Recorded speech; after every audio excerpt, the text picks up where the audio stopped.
শবে বরাত এটা অনেক গুরুত্বপূর্ণ একটা রাত। এই রাত্রে আল্লাহ তাআলা সবাইকে আমভাবে মাফ করে দেয়।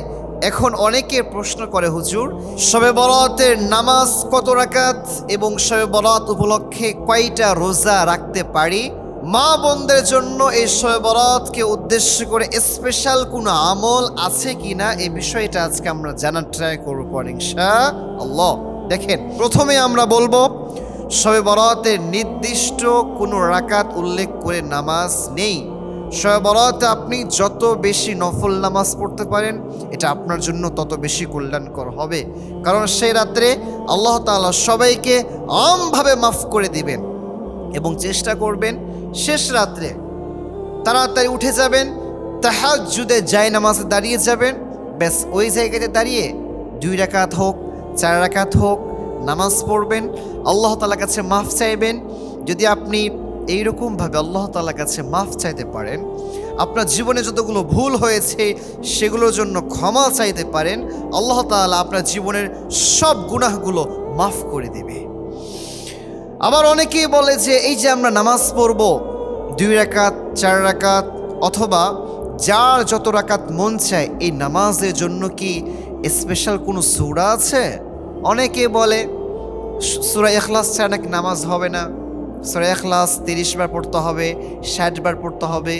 এইরকম কিছু ভুল আকীদা আমাদের মাঝে বিদ্যমান রয়েছে। প্রিয় ভাই আমার, আপনাদেরকে আমি খুব বিনয়ের সাথে বলতে চাই যে এই রাত্রে যে নামাজগুলো আছে এই নামাজের জন্য স্পেসিফিক কোনো সূরা নেই যে এই সূরাটা দিয়ে আপনাকে নামাজ পড়তে হবে। আপনি অন্যান্য নামাজ যেরকমভাবে সূরাতুল ফাতিহার সাথে অন্য একটা সূরা মিলিয়ে পড়েন, ঠিক সেম ওয়েতে আপনি একইভাবে এই রাত্রের নামাজগুলো আদায় করবেন। দেখবেন যদি আপনি এইরকমভাবে বিনয়ের সাথে দাঁড়িয়ে যেতে পারেন এবং আল্লাহ তাআলার কাছে আপনি একেবারে কায় অনুনয় বাক্যে যদি আল্লাহর কাছে মাফ চাইতে পারেন, দেখবেন আল্লাহ তাআলা আপনার কোনো চাওয়া, আপনার কোনো পাওয়াকে আল্লাহ তাআলা তার নিজের কাছে আটকে রাখবেন না। আপনি যা যা চাইবেন আল্লাহ তাআলা আপনার সব কিছুই দান করবেন। এখন কথা হলো সেকেন্ড কথা, যে রোজা কয়টা রাখবো। প্রিয় ভাই এবং অনলাইনে যে সমস্ত আমার কলিজার টুকরা মা বোনরাও শুনবেন, তাদেরকেও বলতে চাই, এই পবিত্র শবে বরাতকে উপলক্ষ করে স্পেশাল কিন্তু কোনো রোজা নেই।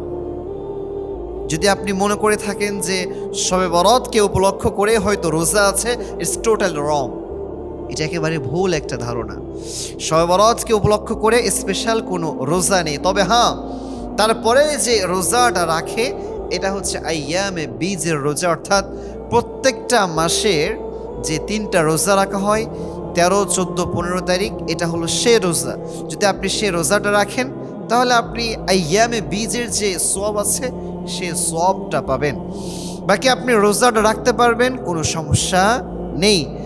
এবার মা বোনদের জন্য স্পেশাল কোনো আমল আছে কিনা দেখেন, অনেক মা বোনরাই কিন্তু আমল করতে অনেক বেশি আগ্রহী হয়ে থাকেন।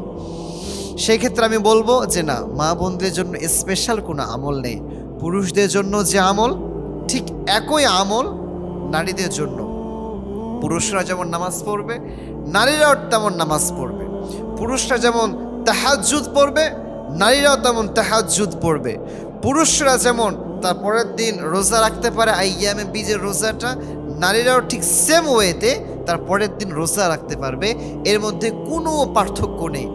এজন্য বেশি বেশি এই রাত্রে যে আমরা নফল নামাজ পড়ব, এই নামাজের পরে আমরা দোয়া করব এবং তার পরের দিন চাইলে আপনি রোজাও রাখতে পারেন। তবে এই রোজাটা শবে বরাতকে উপলক্ষ করে নয়।